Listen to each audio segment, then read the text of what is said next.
minasyaitonir Bismillahirrahmanirrahim. Assalamualaikum warahmatullahi wabarakatuh. Salam jumpa kembali untuk seluruh sahabat-sahabat YouTuber, sahabat media, serta para pemirsa dan seluruh para pendengar, para penggemar di seluruh tanah air Indonesia, di Jagakarsa, Jakarta Selatan, termasuk Beci Depok. Kembali kepada salah satu penanya, Saudara Tolha yang ada di kota Jakarta. Kebetulan kita sama-sama satu Jakarta, hanya perbedaannya Tolha adalah Jakarta Barat. Kami di sini posisi ada di Jagakarsa, Jakarta Selatan. Pertanyaannya Saudara Tolha minta dijelaskan dengan adanya murah hati. Sebelumnya saya akan menyampaikan kepada seluruh para pendengar, para penggemar, dan seluruh sahabat-sahabat media, sahabat YouTuber, semoga senantiasa tetap dalam lindungan Allah Subhanahu wa Ta'ala. Mari kita sama-sama mengkaji pertanyaan Saudara Tolha yang ada di Jakarta Barat, bahwasanya murah hati adalah sikap yang sejalan antara kelembutan hati dan perbuatan. Ada yang berpendapat bahwa murah hati itu memberikan sesuatu kepada orang lain, ya, yang menyiasatkan sebagian. Pendapatan lain, ia memberikan sebagian besar miliknya dengan hati tulus dan menyisahkan sedikit untuk pribadinya. Bahkan orang yang memberikan payung kepada orang lain yang membutuhkan naungan di kala terik matahari atau hujan adalah termasuk murah hati. Wa yu'shiruna ala anfusihim walau kana bihim khasasah. Dijelaskan surat Al-Hash ayat 9. Dan mereka atau asyar mengutamakan orang-orang muhajirin atas diri mereka sendiri, sekalipun mereka memerlukan apa yang mereka berikan itu. Orang-orang Ansar adalah muslim, penduduk muslim Madinah, sedangkan muhajirin adalah muslim yang berasal dari Mekah, sedangkan muhajirin adalah muslim yang berasal dari Mekah untuk menetap di Madinah. Ketika itu orang-orang Madinah menyebut kedatangan kaum muhajirin dengan sukacita. Tidak, ya, akhlak mereka baik karena harta benda mereka diberikan kepada kaum muhajirin. Mereka memberikan tanah atau rumah untuk tempat tinggal mereka di Madinah. Akhlak orang-orang Madinah tersebut diabadikan dalam Al-Quran. Hadis berasal dari Aisyah radhiyallahu anhu menerangkan bahwa Rasulullah SAW bersabda, As-sahiyyu qariyub. Ya, saya ulang lagi. As-sahiyyu qariyub minallah ta'ala, qaribun minan nas, qaribun minal jannah, ba'idum minan nar, wal bahilu ba'idun minallah ta'ala, ba'idu minan nas, ba'idu minal jannah, qaribun minan nar, wal jahilus sahiru ahabu ilallah ta'ala minal amilin minal abil bahil.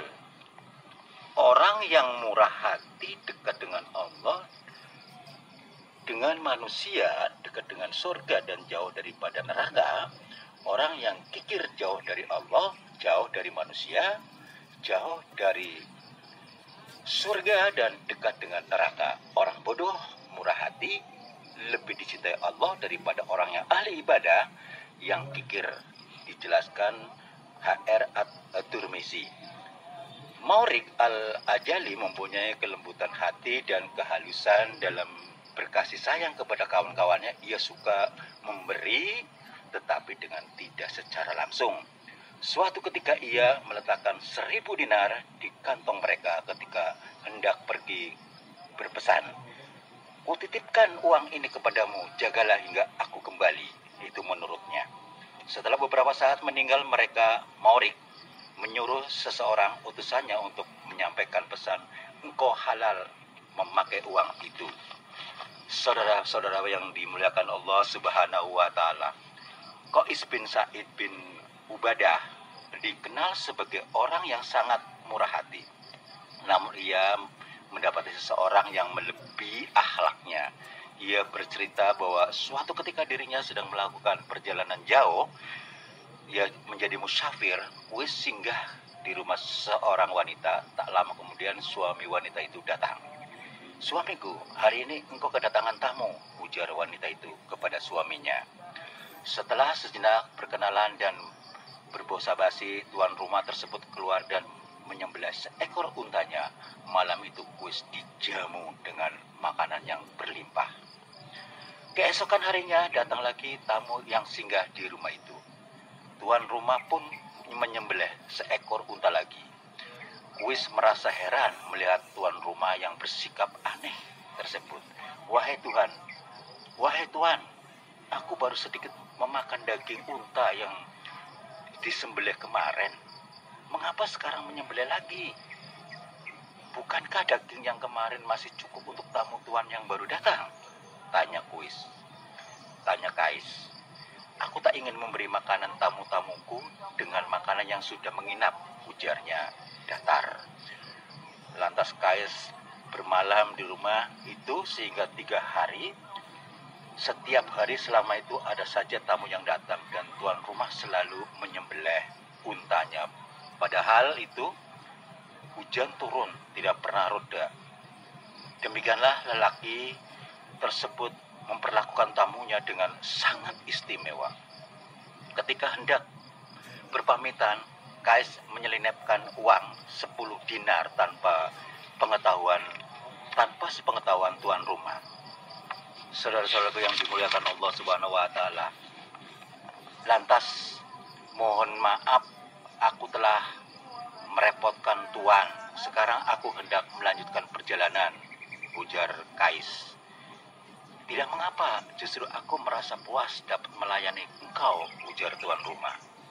Setelah beberapa lama meninggalkan rumah tersebut, Kais mendengar ada derap suara kuda dan orang-orang memanggil-manggil dirinya. Ia menoleh ke belakang.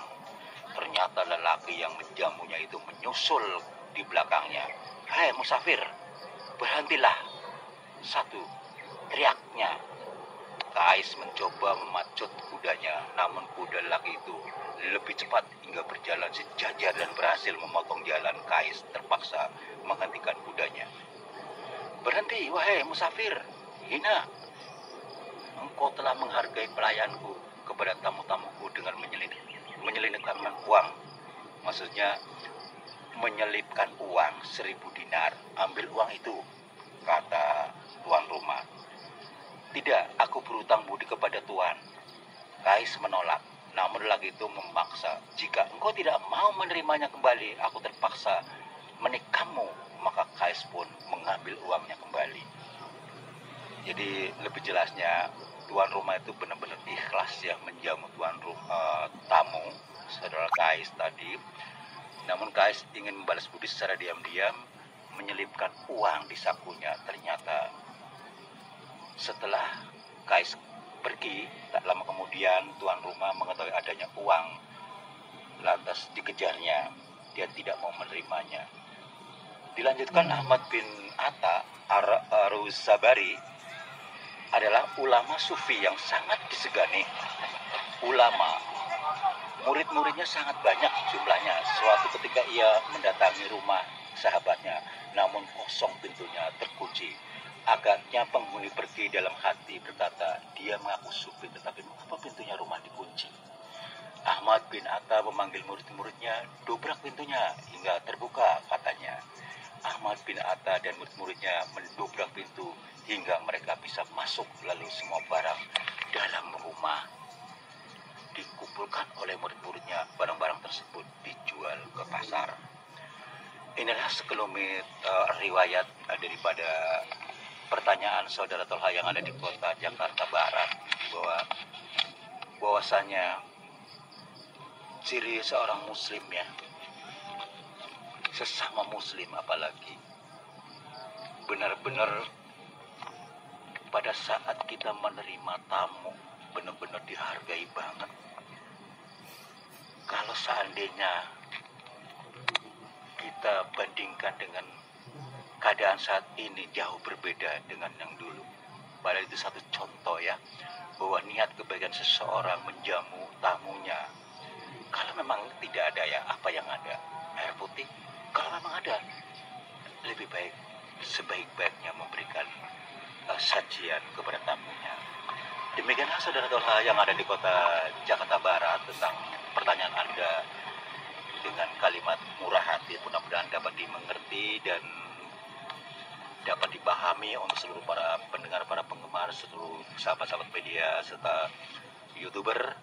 Inilah sekelumit kalimat murah hati bahwasanya kita harus tetap menjaga sikap kita, saling menghormati, saling membantu, saling tolong menolong, apalagi kita sesama seakidah ya. Mudah-mudahan bermanfaat. Akhirnya saya akhiri dengan wassalamualaikum warahmatullahi wabarakatuh. Ihdinas syiratal mustaqim.